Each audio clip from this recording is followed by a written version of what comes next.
है, उन सभी ने अपनी प्रॉपर्टियों को बेच दिया और अपनी प्रॉपर्टी का पूरा पूरा पैसा वो चर्च में लेकर आए। और प्रेरित क्या करते थे, उन पैसों को खा नहीं जाते थे, वो अपना दायरा नहीं बढ़ाते थे, लेकिन जिस जिस व्यक्ति को जो जरूरत होती थी उसको उसके अनुसार बांट देते थे।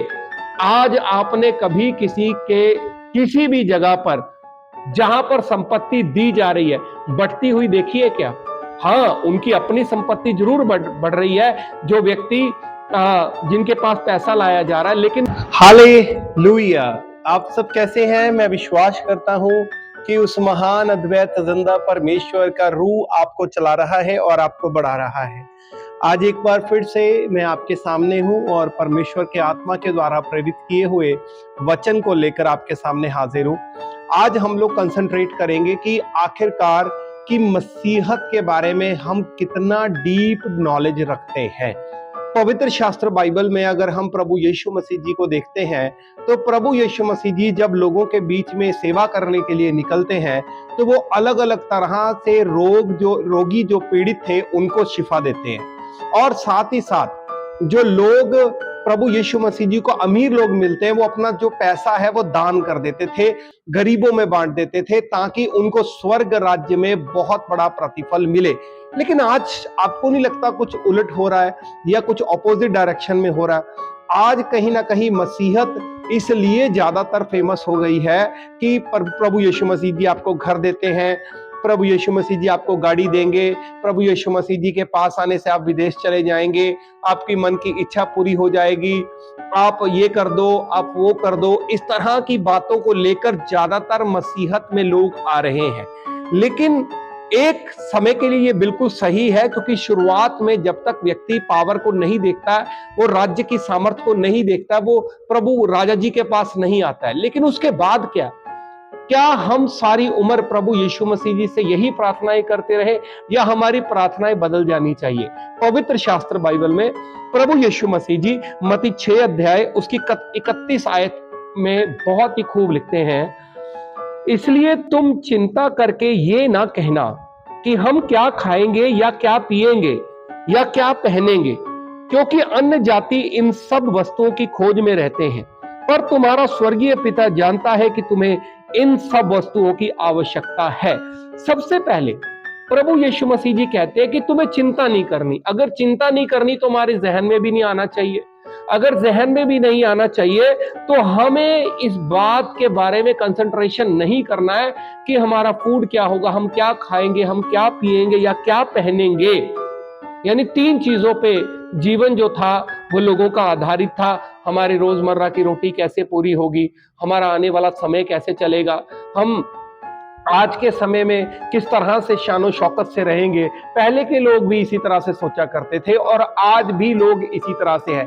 लेकिन जब आप एक परमेश्वर के राज्य में आ जाते हैं या प्रभु यीशु मसीह जी के पीछे आते हैं तो आपको अपना जीवन का स्टाइल जो है, सोचने का जो स्टाइल है वो बदलना पड़ेगा। क्योंकि प्रभु यीशु मसीह जी अगली आयत में ये कहते हैं कि अन्य जाति यानी जो मुझे जानते नहीं है वो सभी के सभी इसी तरह की वस्तुओं की खोज में रहते हैं। इसलिए पहले तुम परमेश्वर के राज्य और धर्म की खोज करो तो ये वस्तुएं तुम्हें मिल जाएंगी। ये एश्योरेंस है। प्रभु यीशु मसीह जी कहते हैं कि राज्य को ढूंढना यानी राज्य, धर्म और राज्य की खोज करना।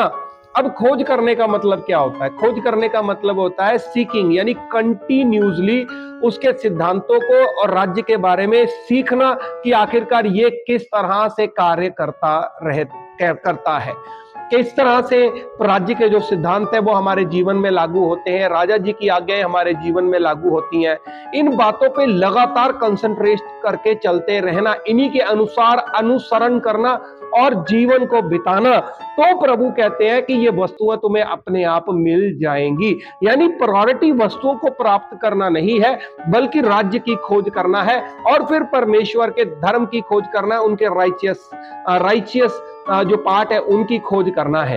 जब भी एक व्यक्ति अपने जीवन में किसी भी तरह से कंसंट्रेशन गवाता है यानी वो चीजों के पीछे भागता है, तो यकीन कीजिए पवित्र शास्त्र बाइबल में नीति वचन में लिखा है कि जितना जितना तुम पैसे के पीछे भागोगे करोगे वो तुमसे उतना ही दूर चला जाएगा। यानी तुम जितना चीजों के पीछे यानी अमीर होने की फिराक में करोगे उतना ही आशीष तुमसे दूर चली जाएंगी। लेकिन जिस समय प्रभु यीशु मसीह जी ने यह प्रचार किया तब से लेकर आज तक आप ये देखिए कि पहली कलीसिया का क्या मॉडल था। पहली कलीसिया का मॉडल ये था कि जितने भी लोग थे, चर्च में लोग आ रहे थे, उन सभी ने, प्रेरितों के काम में इसका जिक्र है, उन सभी ने अपनी प्रॉपर्टियों को बेच दिया और अपनी प्रॉपर्टी का पूरा पूरा पैसा वो चर्च में लेकर आए। और प्रेरित क्या करते थे, उन पैसों को खा नहीं जाते थे, वो अपना दायरा नहीं बढ़ाते थे, लेकिन जिस जिस व्यक्ति को जो जो जरूरत होती थी उसको उसके अनुसार बांट देते थे। आज आपने कभी किसी के किसी भी जगह पर जहां पर संपत्ति दी जा रही है बढ़ती हुई देखी है क्या? हाँ, उनकी अपनी संपत्ति जरूर बढ़ रही है, जो व्यक्ति जिनके पास पैसा लाया जा रहा है, लेकिन वो कलीसिया के लोगों की जरूरत के बारे में कम कंसंट्रेट कर रहा है।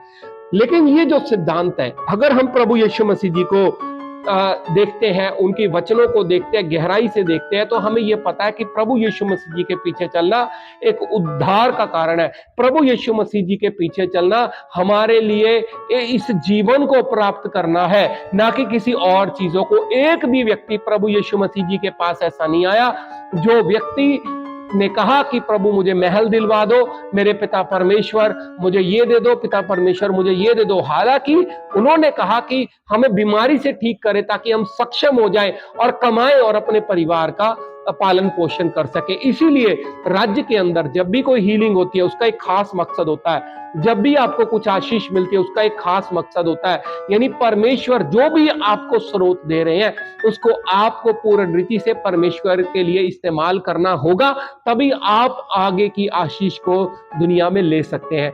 तो बात यही है भाइयों कि अगर आप भी इस दुनिया की चकाचौंध में खो गए हो, मटेरियलिस्टिक संसार में खो गए हो, इससे बाहर आ जाओ। ये आपको कहीं भी लेकर नहीं जाएगा।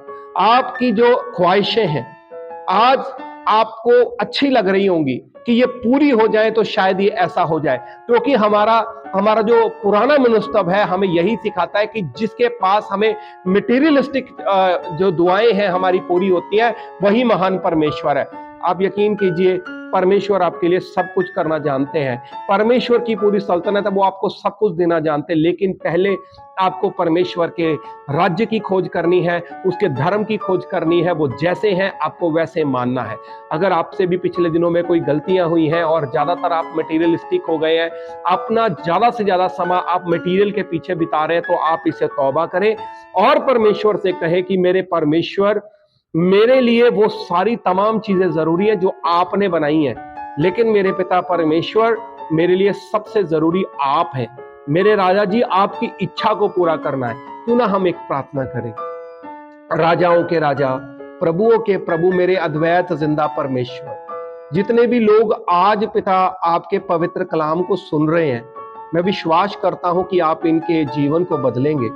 मेरे पिता परमेश्वर, जितने भी लोग आज मटीरियलिस्टिक हो गए हैं, यानी चीजों के पीछे भागते हुए आपके पास आ रहे हैं, उनको माफ करें मेरे प्रभु, क्योंकि चीजों में आप नहीं है बल्कि आप चीजों के बनाने वाले परमेश्वर हैं।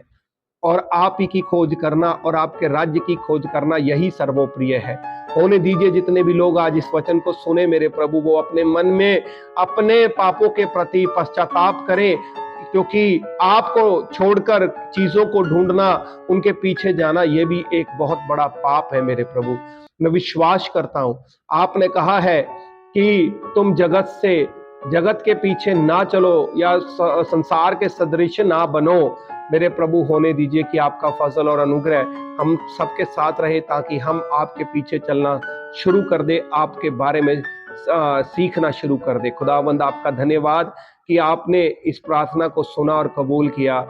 राजा यीशुआ जी के पाक और पवित्र जलाली नाम में होकर मांगते हैं। सब कहिए आमीन। सबको जय मसीह की।